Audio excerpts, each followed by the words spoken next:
ఎప్పుడు ఇక్కడనే వేపిస్తా, ఎప్పుడు ప్రాబ్లం అనేది మాకు కనపడలే అని మేము వెళ్ళిపోతుండే. ఇప్పుడు ఏం జరిగిందంటే నిన్న రాత్రి 7 గంటలకు పెట్రోల్ వేయించుకున్నాము. పల్సర్లో 1000 రూపాయలు ఒక 100 రూపాయలు చేసుకొని వెళ్ళిపోయినా. దీంట్లో ఒక 50 రూపాయలది డబ్బాలో తీసుకుపోయినా. డబ్బాలో తీసుకుపోయిన తర్వాత పల్సర్ ఆగిపోయింది. ఆగిపోతే మెకానిక్కి తెచ్చి ఇచ్చిన.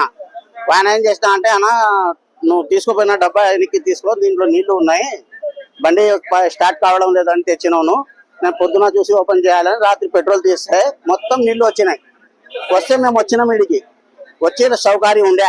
వస్తే నేను ఏం చెప్పినా అంటే, తెలిసిన ఆయన విను, నాకు ఆ డబ్బు పోతే ఏం బాధలే కానీ జనాలకు మాత్రం పెట్రోల్ వేయకు, ఏమైనా వాటర్ కలిసినాయేమో ట్యాంకీల్లో, లోపల భూమిది నువ్వు చూడలే, అవన్నీ మీరు నీట్గా చూసుకొని వేయండి జనాలకు, అది చెక్ చేసుకో అంటే డిగ్రీ పెట్టుకున్నాడు ఆయన. డిగ్రీ పెట్టుకుని నేను డిగ్రీ చూపిస్తున్నా. డిగ్రీ కాదు నాయన, బండి పోయింది ఆడన్న. ఇప్పుడు మెకానిక్ దగ్గర బండి తీసుకోపోదాం అంటే ఆయన ఏం చెప్పిన అంటే 6200 అవుతాయని ఇంజన్ ఓపెన్ చేసినాడు. 6200 వాడికి కట్టి అది ఫోన్ పే కొట్టి వస్తున్నా.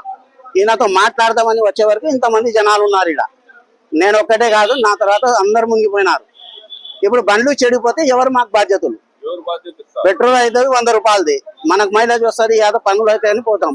కానీ ఈ టైంలో పనులు, ఈ రోజు ఆదివారం పెట్టుకొని పనులు బండ్లు ఆపుకుంటే ఎటా? ఇలాంటి తప్పు చేయొచ్చా? మనం చెప్పినాం కదా, చెప్పకపోతే తప్పు.